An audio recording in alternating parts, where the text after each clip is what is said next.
Hi, kindergarten friends. My name is Miss Smith, and I'm at Hyde Park Elementary, and today I'm going to read to you a story. This story is called The Three Little Pigs. I'm sure most of you have either heard or read or have seen this story somewhere, but if not, you're in for a treat. This one is the Three Little Pigs version by Paul Galdone. So let's get started. Once upon a time there was an old sow with her three little pigs. She had no money to keep them, so she sent them off to seek their fortune. Mama's telling them goodbye.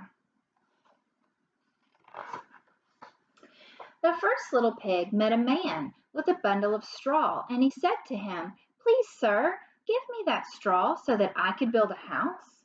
So the man did, and the little pig built his house out of straw.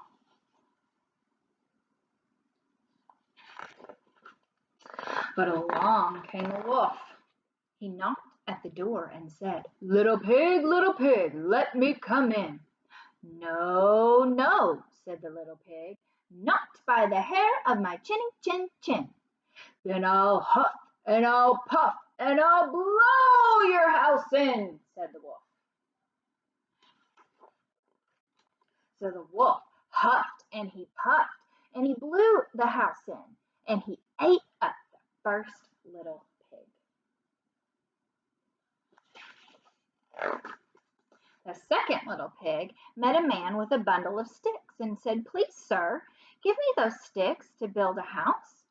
So the man did, and the little pig built his house with them.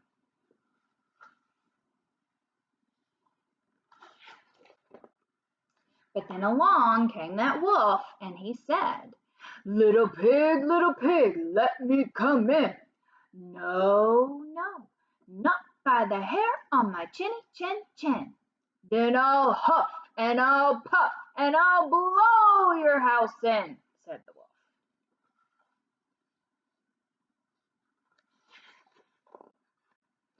So he huffed and he puffed and he huffed and he puffed, and at last he blew the house in, and he ate up the second little pig. The third little pig met a man with a load of bricks and said, "Please, sir, give me those bricks to build a house." So the man did, and the little pig built his house with them.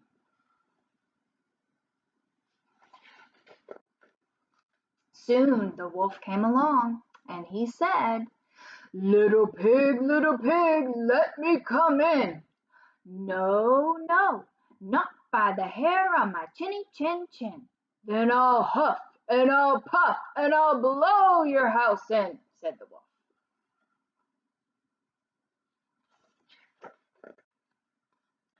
Well, he huffed and he puffed and he huffed and he puffed and he huffed and he puffed, but he could not blow the house in. At last the wolf stopped huffing and puffing and said, "Little pig, I know where there's a nice field of turnips." "Where?" said the little pig. "Oh, over there on Mr. Smith's farm," said the wolf. "I'll come and get you tomorrow morning. We'll go together, and we'll go get some turnips for dinner." "Very well," said the little pig. "What time do you want to come?" "Oh, how about 6 o'clock?" said the wolf.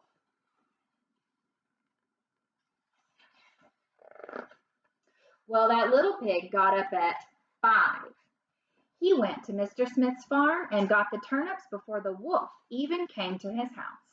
"Little pig, are you ready?" said the wolf. The little pig said, "Ready? I've been there and already come back again, and I've got a nice pot full of turnips for my dinner."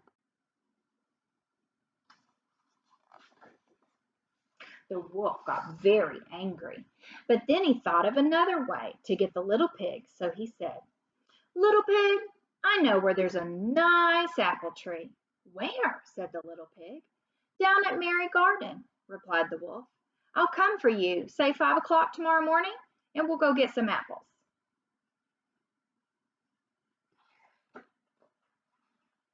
If this pattern continues, what do you think that pig's going to do?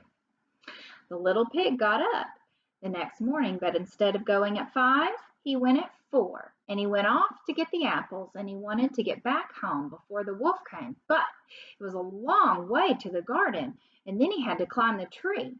And just as he was climbing back down the tree with his basket full of apples, he saw the wolf was coming.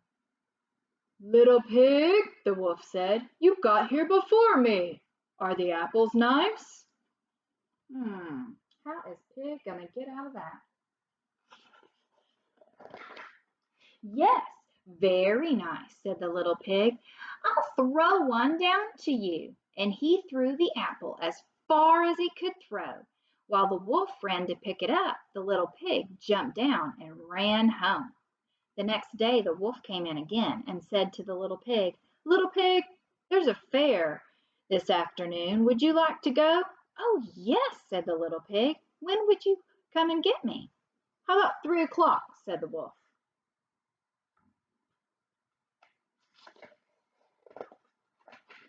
Well, the little pig went off at 2 o'clock and bought a butter churn at the fair. This is a butter churn, this long barrel. He was going home with it when he saw the wolf coming. The little pig jumped into the butter churn to hide. The churn fell over and rolled down the hill with the little pig inside it. And it frightened the wolf so much that he turned around and he ran home.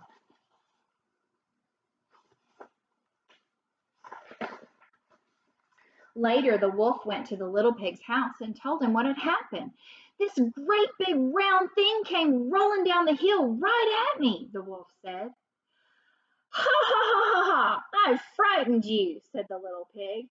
"I went to the fair and I bought a butter churn, and when I saw you, I got into it and I rolled down the hill." The wolf was very angry indeed. "I'm going to climb down your chimney and I'm going to eat you up," he said. When the little pig heard the wolf on the roof, he hung a pot full of water in the fireplace and he built a blazing fire. Just as the wolf was coming down the chimney, the little pig took the cover off the pot and the wolf fell in and quickly put the cover on again. And that was it for the wolf. And the little pig lived happily ever after. Thanks for listening.